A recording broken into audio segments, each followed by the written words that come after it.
Welcome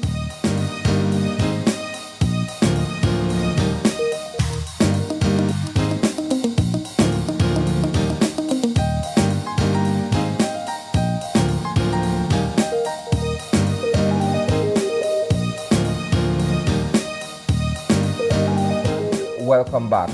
As we mentioned just before we took our first commercial break, the next two segments this morning are going to be discussions surrounding politics and, of course, municipal governance. We have been joined via Zoom by the Associate Professor in Political Science and Public Management, Dr. Harold Young. Good morning, Dr. Young. Good morning. Good morning. Good morning, everybody. Thanks for having me.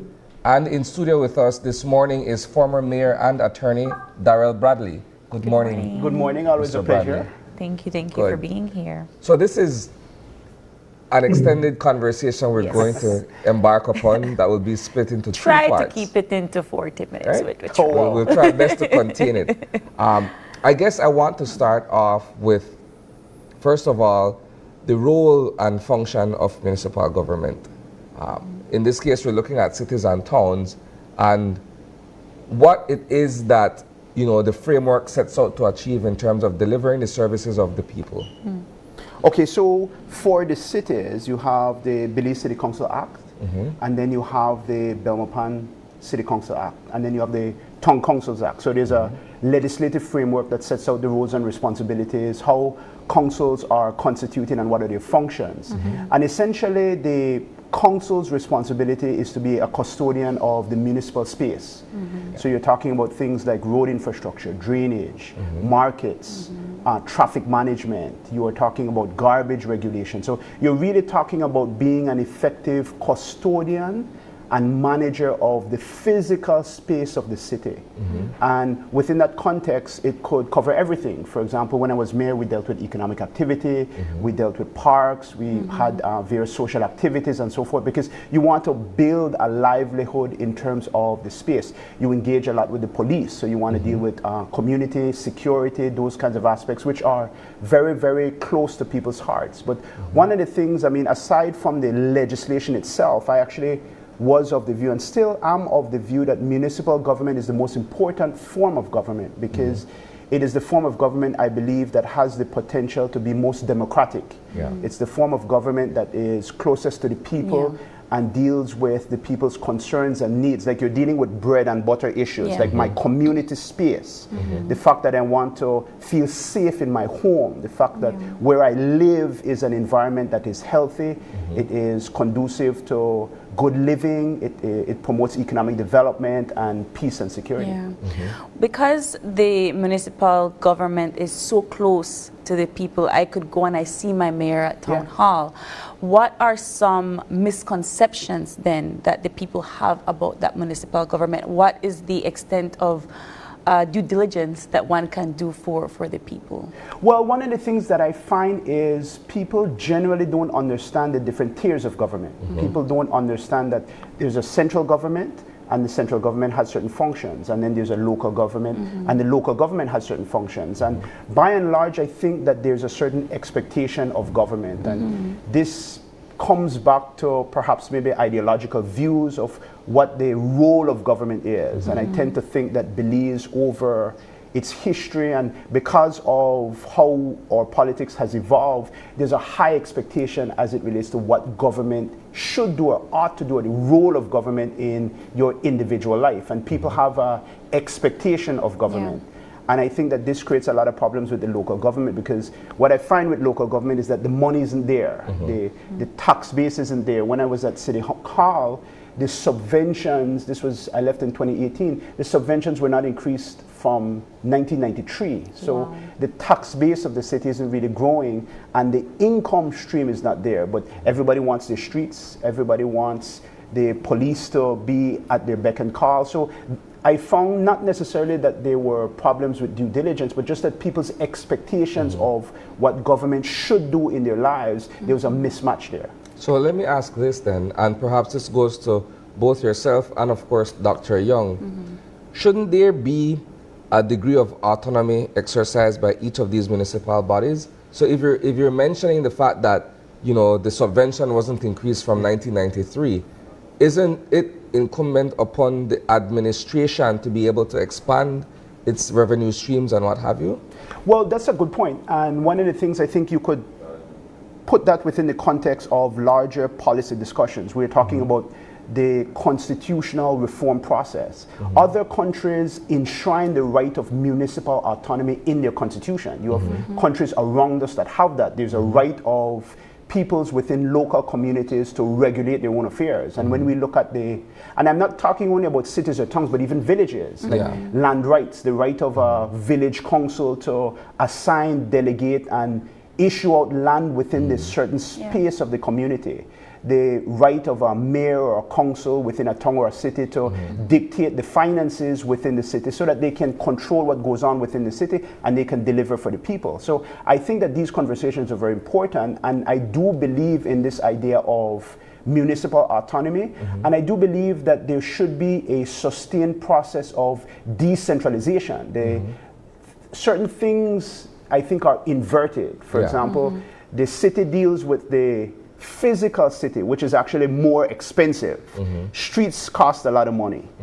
But the city also can deal with a lot of community aspect of it, libraries, fire service, community health centers, engaging more with police and security and so forth, so that there could be more devolution of authority, so that if you're saying that the city is autonomous, that means that you have to recognize municipal government as an integral part of the democratic space, and you have to empower that autonomous entity to control the activities within that space. A big problem that I find, and I am talking because I have a friend who is currently in government who shared a lot with me in terms of urban planning. But you can do a lot, and I think we ignore a lot of the aspect of urban planning within the space. And that's a responsibility of the municipal government. And it has a lot of problems when you look at how taxes are computed, when you look at how we do street development, how we develop certain zones in Belize City. But you can do a lot as a municipal government in consultation with the people in your space. You can really transform a space into a livable city that's vibrant, economically functioning, where people feel happy and content. Let's get Dr. Young in on the conversation at this point. Good morning once again, Doc. Let's get from you your perspective on municipal government. Well, I'm a big fan of municipal government because, and I've said this before, I'm old enough to have experienced the move to independence, and the idea of independence was always a sort of a national issue. We're going to be independent of some exterior power. What has not happened is, to use the word, the idea of self-autonomy and self-governance has not devolved into the municipalities. So people tend to look to central government, and to some extent, central government encourages it, right? The politicians encourage it. So the idea is to, as Mayor Bradley was saying, is to create a more autonomous municipalities. The necessity to enshrine it in the Constitution, I'm not going to quibble with that. But what we need to look at is how are we using what we have right now? And the record on the ground shows that there has been some improvement in how municipalities perform over the last, let's say, 20 years, right? There has been improvement, but there's a lot of room for improvement. So in one aspect of it, it's a lot of physical environment, like what Mayor Bradley was saying. So roads, drainage, that sort of thing. So a lot of physical environment. The mainstream of the money collected by municipalities, only 6% of all the money collected by government's revenues, it's only 6%. So they collect about $17 million a year. All the municipalities combined collect about $17 million a year, which compared to the national budget is very, very small, right? Drop in the so bucket. what can you do within the scope of what's there? And I don't want to get into it, but just for parameters' sake, right? Currently, I spoke to the gentleman who is in charge of municipal government in local government, And we're talking about a range of collecting around 55% of what could be collected under the current regime, up to about 85% in other municipalities. So there's a wide range of how they're performing in just revenues that they can collect under the current regime.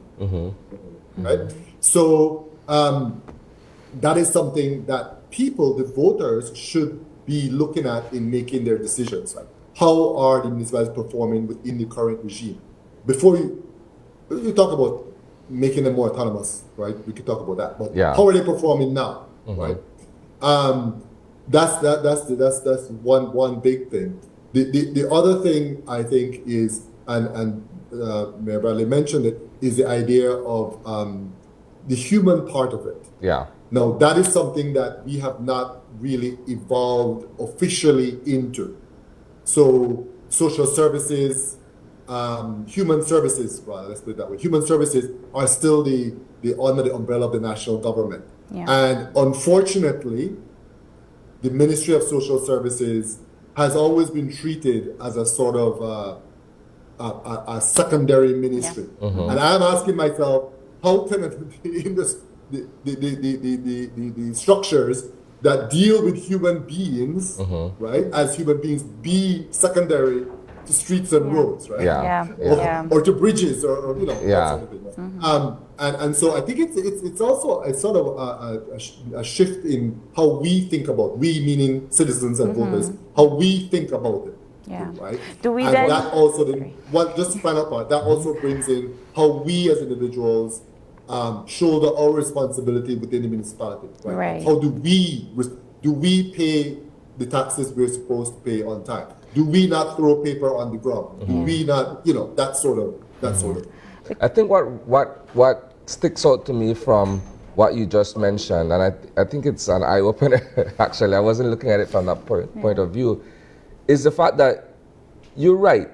When you're looking at the fact that more monies are allotted to infrastructure than they are to social services, to human development and what have you, but yet we are saying, well, we can't eat street and drain. I mean, it's one of those ironies where perhaps the focus should actually be on being able to develop human capacity. We say that, but then that's kind of how we've always measured progress to a certain extent, that we can physically see these things occurring, and if they're not happening, then nothing will happen, right? This actually goes back to... I'm sorry. Sorry. No, I was going to say, no, I agree with you, but I want to say this thing, it's encouraged by the international lending agencies. The sources that we rely on for funding, for infrastructure, for program, for development, right? A lot of it is focused on, well, we can measure that you built a bridge. We can't measure that we save. It's difficult, can't say you can, but it's difficult to measure you save a young man or woman from being in a gang. Right? That's harder to measure, and they're interested in measurement and visible outcomes, and they feel good that they did something, right? But so we have to take the responsibility. I think we should try to take a step forward in saying we want to redistribute realign the priority, because we can walk and chew gum at the same time, right? It's not a matter of people or roads. Right? It's kind of both. Let's get in. No, I also think that it's important to look at the legislation. I was very minded as a lawyer that you have to be accountable to the law. If we want municipal government to change, we need to change the legislation. The legislation speaks about the role and function of municipal government, and there's an emphasis in the law on the physical space of the city. It tells you what you're going to do. It tells you build streets. So like if I was there, I build streets. That's what I'm going, that's a measure of success. And I think if we want to broaden the powers of municipal government, which I think we should, we need to broaden the legislation. Before I was in office, this was prior to 2012, there was a draft municipal authorities bill, which was meant to do that. There was also the proposal for the establishment of a comprehensive planning law that would talk about urban planning from the point of view as being more organic and building spaces, because you can have a significant positive impact by putting a park in a certain area. By dealing with the physical, you can actually deal with things like livelihoods and community attitudes and a sense of safety safeness within a certain particular space. So there's a lot that you can do within the legislation, but we need to adapt the legislation to what our expectations are. Yeah. And then we also need to have a lot of conversations with the community in relation to what really do you expect from your government? What do you expect your government to do? And what's your responsibility? Doc mentioned this idea of paying taxes and the correlation with your responsibility to the state and the state's responsibility to you in terms of making sure that your tax dollars are accounted for and are used for your benefit. But are this kind of information, is it something that you think we are talking to the people about? We were just talking about the ads that were playing, before this segment, and they're bright, they're colorful, they're telling you all of the things that the people want to hear, but are the ads telling you the things that the people need to hear when it comes to municipal elections and governing? Yes, go ahead, Doc. No. I think, to be fair, it's a campaign. Yes. Let's just say it's a campaign, right? And campaigns will have a certain flavor to it, right? Yeah. But you're right. People should be made more aware of what is expected, and or not just expected, but how the work relationship should be like between the entities, right? I'm for reform, Mayor Bradley, into bringing social services. I'm for that. I was just trying to talk about what it is that we're facing in this current elections, how to judge the candidates, right? Or to judge the commissions. I am for expansion and increase it. But yes, so here's the thing. There are very important parts of the act which Mayor Bradley knows, right? By law, by national law, for example, property tax cannot be more than 12%, right? None of the municipalities charge 12%. I'm not saying they should. I'm just saying they don't. Right? Yeah. The highest is at 10. I think it's 10. Belize City and somewhere else. I think Punta Gorda. Somewhere it's 10. But Belize City is one of them. So the question, and then the other part of it is, do people know that? First of all, do people know that in every constituency there are boards separate from the city council or town board that actually you can go to talk about your property tax? Yeah. Right? Yeah. There's actually a board that, from what I understand, is basically idle because nobody knows and nobody votes. That level of awareness is lacking. Right? No, but I don't think I'm not sure that campaigns are the place to look for that to happen. Right? Because campaigns are campaigns. Yeah. But this sort of awareness is real, and I'm sure Mayor Bradley can attest to his his frustration with coming to him about very specific things when there were other mechanisms to address the go-to, but people didn't know. And of course, he was a politician, and he doesn't want to say, "Don't talk to me about this. Go to so and so." I can't listen to you now. Right. No, you don't do that, right? Right. Yeah. But so there is the question. The thing I'm trying to get across is that there are things in place. Are they adequate? Probably not. But there are things in place in which we can measure how they perform. One of the important things, and I'd like Mayor Bradley to talk about this because he can actually talk specifically about what happened. Subventions, we mentioned that earlier. Subventions are very important, and I don't think that they should be looked at as some sort of like a pariah. I think subventions are very important. They're not unusual to Belize. They're not unusual in Belize. What is not talked about is how the subventions are decided. There is no specific formula. And I asked about this, and one person said, well, we look at it per capita, like how many people live in your constituency, so you get like a amount per head. But it's also how well you know and like the Prime Minister. Not this Prime Minister, any Prime Minister. Yeah. Right? Wow. How much you're in with the Prime Minister. So and that's I'm saying it in a sort of jocular way, right? But that's not a way to do things. Yeah. Right? But see that explains why when we sit on this couch and we speak to these mayoral hopefuls, it's almost as if though when the question of alignment is asked, okay, between local and central government, everybody seems to be ponying up. Everybody seems to be like, okay, well, I need to get in the good graces so that we could lobby for certain things in our cities and towns.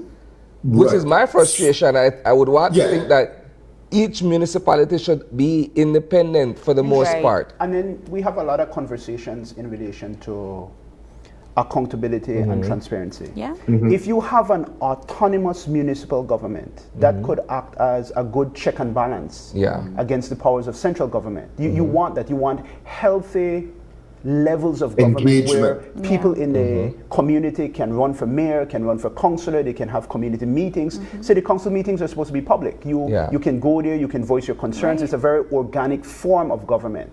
And if you strengthen that, and I'm always a proponent of legislative reform, because if you strengthen that, not that I'm saying that you should put it in the constitution, but if there is strong recognition for the right of municipal autonomy, then you have a legal basis for arguing for fairer subventions, for Yes. a defined Yes. subvention formula, for greater spending or greater part of the national budget within the local space. Because if you look at it more, I think everybody lives in either a city, a town, or a village. Like Yeah. all of us live in Yeah. communities. Yeah. And we would rather our money be spent on the areas within our communities that are most important to us. I mean, my community space where my family lives is the most important space Agreed. for me. Yeah. Sorry. I want to say one more thing about subventions, because I think the public, we talk about we need to educate the public. We need to talk Yes. to the public about these things, right? So the principle behind subventions, it's not something that's like a central government gimme, right? It shouldn't be just a gimme. There's a principle behind it. And the principle is that central government draws taxes, for example, the GST, from the entire country into the national coffers. So the people in the municipalities are paying this national tax. Yeah. And so the idea is to repatriate a portion of that to the municipalities. And that's being done without a formula. So what we have is, what we have experienced, and Bradley can talk to it as well, is some municipalities are more prosperous, have become more prosperous, therefore generating more, let's use GST for now, GST, but the repatriated amount in subvention is way below what an expectation may be. Right. And they're saying we are subsidizing the rest somewhere else. And I will say that is the idea, is to help other areas, because what you want is national development, and the industries like the tourist industry or whatever industry it is depends on the entire country doing better. Yeah. Right?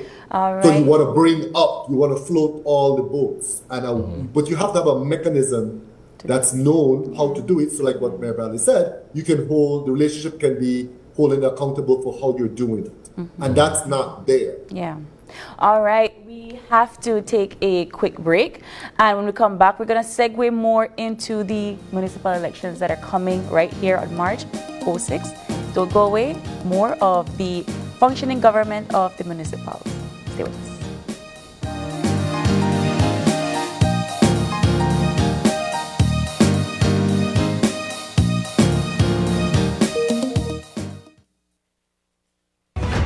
The municipal elections 2024 are just around the corner, and Channel 5 has you covered. The results of this decisive event will determine the direction taken by 7 towns and 2 cities over the course of the next 3 years. Join us for nationwide election coverage with impartial and insightful commentary and up-to-date statistics. With correspondents in every municipality, get a first-hand look at the pulse of the nation as the elections unfold. And while they can have their say, this is my projection. 9 municipalities, and it is not far-fetched. We are going to go blue, blue, blue down the line. the voters will have their way. Tune in to Channel 5 at 6 a.m. on Wednesday, March 6th, and stay with us until the winners are confirmed. Stay up to date with our pre-election coverage on News 5, Open Your Eyes, and on our social media pages. Meet the candidates, follow them on the campaign trail, and have your say on the elections through our social media polls, because your voice matters.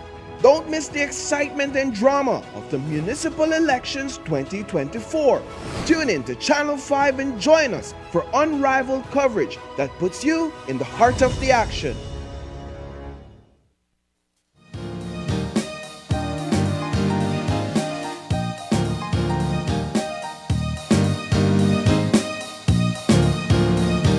And welcome back. We continue our conversation, Yes. the second half of this two-part discussion with former Mayor Darrell Bradley and of course Dr. Harold Young, who is with us via Zoom. I wanted to go back to an initial part of the discussion where you had mentioned that perhaps in 2012 or thereabout, draft legislation was presented or was put together, but it never materialized. Draft legislation that would have, in essence, expanded the role of the municipal government. Perhaps in this case, the Belize City Council, if we were to look at it from that point of view. What happened? Was it a matter of a lack of political will? They did not find it prudent as something that they would want to pursue? It just died. I think the draft bill is perhaps still there, but that wasn't even in 2012. That was maybe about 3 or 4 years before 2012. When I became mayor in 2012, I inherited that draft bill there. We started to have discussions. There were international consultants. But in 6 years, it went nowhere. It wasn't passed. And so the idea that I think, and then Doc mentioned this point in terms of the subventions, I do not believe, and I think that this is a fundamental problem with government in Belize. I don't think that there is sufficient enough policy discussions at the various level of government to talk about the issue of reform. I think that the issue of subventions has been a concern from every mayor since, I think, independence. But where do we have those sustained conversations and engagements to talk about how do we change that? I don't think that that is there. In terms of the municipal authorities bill, there has to be a sustained discussion.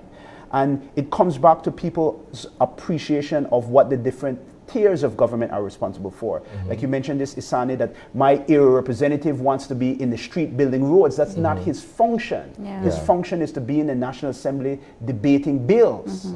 And your municipal government, your mayor, that's your community agent within your space. That it's not to say that the tiers of government should not be working together, but we should understand what our lanes are, and we should respect one another's responsibilities and functions and participation in the democratic space. But what tends to happen is that there's an argument between the area representative, the minister, and the local government because I want to win. So if there's a street to be built, that your area representative to build the street. No, that's a municipal function. And there has to be a recognition that the municipal government is responsible for that, should get the resources for that, and should implement it within the community space. So here we go. Classic example, Cemetery Road.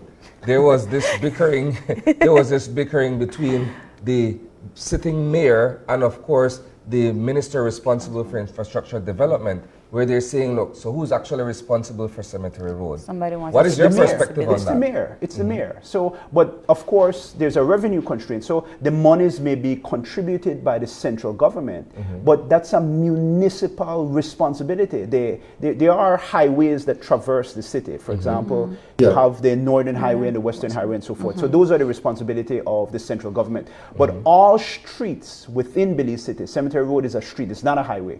That's the responsibility of the mayor. So that what ought to happen in that situation is that there should be a project or something like that, but that is under the autonomy of the city, so that for you to say that you are bypassing the democratically constituted entity that's responsible for that, and then you are implementing that project within the space, that's our problem in Belize.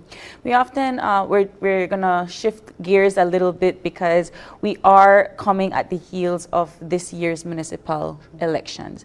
And in Belize, we have a saying that says, the municipal elections and who wins those kind of are like a prediction for the general elections. Is that so? Is that something that you think would happen? And I guess I would like to get Dr. Young's perspective on this as well. From a practical perspective, people do that because they understand the same problem, that it's really the central government that is the puppet master and holds the purse strings, so that people, I think, have a practical appreciation that, hey, you know what? If there is a city council and a central government that is from the opposing political parties, my city may get less. It may be true, it may not be true, but that's a genuine belief that people have.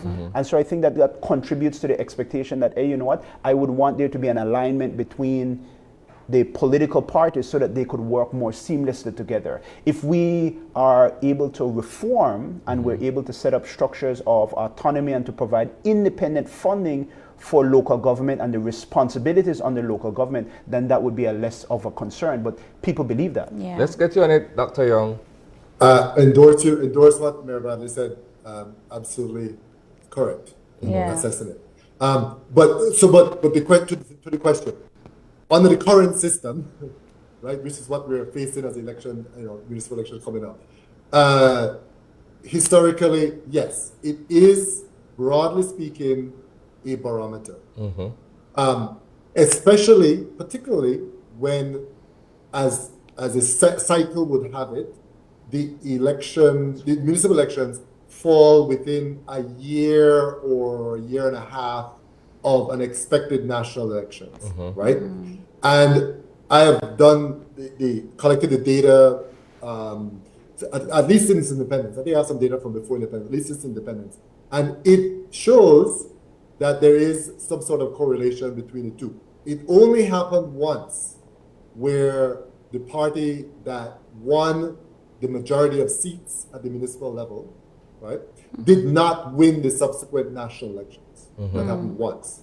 So it is about fair or not, to Mayor Bradley's point, right? Fair or not, under the way it's structured and the way people perceive it, it is sort of a barometer. And that will not change unless we have reform, what we just talked about, municipal reform. But I want to make this point, because this is one of my things, right? The attitude of national government and how any national government, how the structure is set up, will always engender that sort of behavior, because it's very much a winner-take-all situation.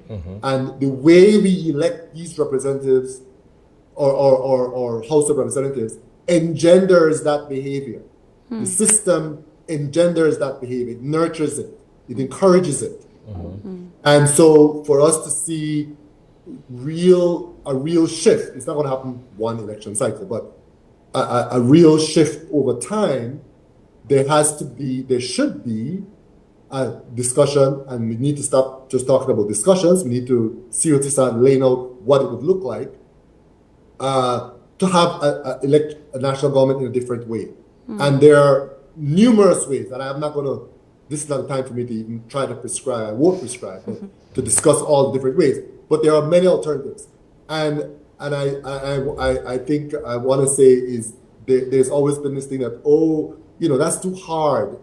People won't understand how to vote. We understand voting for 2 people or maybe 3 people in a constituency. We understand it, but we don't understand anything more. Belizeans can't do that. That is absolute bollocks. And it's also insulting to ourselves. Yep. When we go to the polls on the 6th, we are doing quite a exercise, right? We're looking at slates, and we are able to choose among the slates which candidates we want. Yeah. Right? Yeah. You can vote the whole slate if you want, and there will be people that will do that. But we can also decide to not do that and look at the candidates themselves. And that is a level of maturity that we completely, and also the mayoral race, right? Where it's a wider race, what we call a strong mayor, right? The wider race. We are already doing some of these things. Right? We're already doing it. So we know how to do it. Yeah, it's very interesting that you say that, because one would think that since the municipal government is closest to the people, something like the Prime Minister's office is so far away from thought that I'm not thinking about central government for municipal elections. I'm thinking about the people that I know. And because the municipal government is so close to the people, people would vote for who they know. I know Darrell Bradley so many years, so long, and so I will vote for him even though I might not even know your manifesto, right? Is that the attitude? Is that what we're seeing for I think Belize? it comes back to the point that we were talking about. People vote for who they feel or who they perceive can respond to their needs. Right. And so the reality is that people see that if I vote for a particular mayor or council from a particular political party that occupies the central government, that will maximize my benefit. There will be more resources and so they make a practical benefit. So I don't necessarily think, I may be friendly with somebody and I may say, okay, that person would be a good representative, but we are self-interested people and we would want to maximize benefits within our space. And I think people make calculated, very practical, reasonable decisions as it relates to what they want. So they respond to the system, good, bad, or whatever, and the imperfections of the system. They respond to what that is. So in a situation like that, then, essentially what we're saying is that if you have an incumbent central government that is of a certain political hue, then everybody else from city and town should fall in line with that if we're looking for what we can get out of it. No, I'm not saying that they should. So we're just making observations in relation to what has been the historical practice and what's our perceived belief in terms of voter attitude and voter behavior. Right. But I'm not, because there have been swings. So the municipal election is a good litmus test, because when people do not like the central government and they vote against the central government in a municipal election, that's an indication that there may be likely a swing in the central government. So it's a good test. And I remember that when the United Democratic Party and the People's United Party in the last cycle, the municipal elections and the central government went the same way. It was a good test in relation to where public opinion was at. So it's not that they always keep it the same. It's just that when the central government is doing well, people tend to... You look at but 2006. Go ahead. But that's Mayor Brown is correct. But that's a function of the weakness and the lack of autonomy of the municipalities. Why people make that connection. They don't recognize it as a real independent player in the political space. It's really just it's an extension of government, which is an extension of the central government. Exactly, and that's the point he's making. I agree. But to look at some of to talk about Wednesday, to talk about the 6th, the voter turnout in municipal elections is always lower than national elections. Always. Okay. And when I say lower, I don't mean 5 points. I mean 25, 30 points lower. Okay? Wow. And what we can see, and this is my opinion, I'm just looking at the data that comes out of elections and boundaries, right? So I'm not exuding any particular brilliance. The participation level has been falling over the last 3 cycles. Wow. Is it that voters are disenfranchised, or they're disillusioned with the whole idea of casting a ballot and not getting the necessary satisfaction at the end of the cycle? Yeah, well, to some extent, yes. It's that same link that we were making, that we just talked about, right?